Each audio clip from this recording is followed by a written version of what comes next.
against a person who had once been detected in adultery.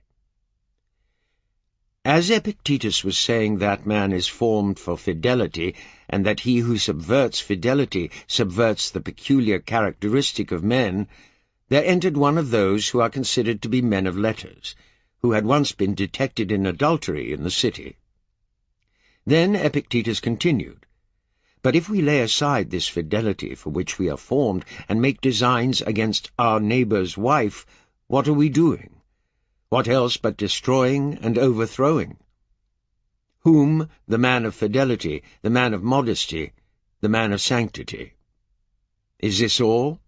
And are we not overthrowing neighbourhood and friendship and the community? And in what place are we putting ourselves? How shall I consider you, man? As a neighbour, as a friend? What kind of one? As a citizen? Wherein shall I trust you? So if you were an utensil so worthless that a man could not use you, you would be pitched out on the dung-heaps, and no man would pick you up. But if, being a man, you are unable to fill any place which befits a man, what shall we do with you? For suppose that you cannot hold the place of a friend. Can you hold the place of a slave? And who will trust you? Are you not then content that you also should be pitched somewhere on a dung-heap, as a useless utensil and a bit of dung? Then will you say, no man cares for me, a man of letters? They do not, because you are bad and useless. It is just as if the wasps complained because no man cares for them, but all fly from them, and if a man can, he strikes them and knocks them down.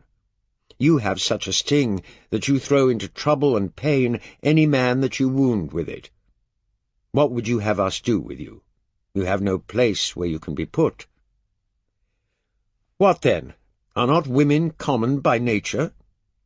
So I say also, for a little pig is common to all the invited guests, but when the portions have been distributed, go, if you think it right, and snatch up the portion of him who reclines next to you, or slyly steal it, or place your hand down by it and lay hold of it. And if you can tear away a bit of the meat, grease your fingers and lick them. A fine companion over cups and Socratic guest, indeed. Well, is not the theatre common to the citizens? When then they have taken their seats, come, if you think proper, and eject one of them. In this way women also are common by nature.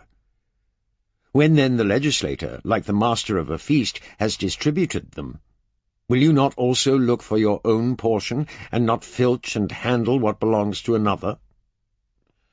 But I am a man of letters, and understand Archidemus.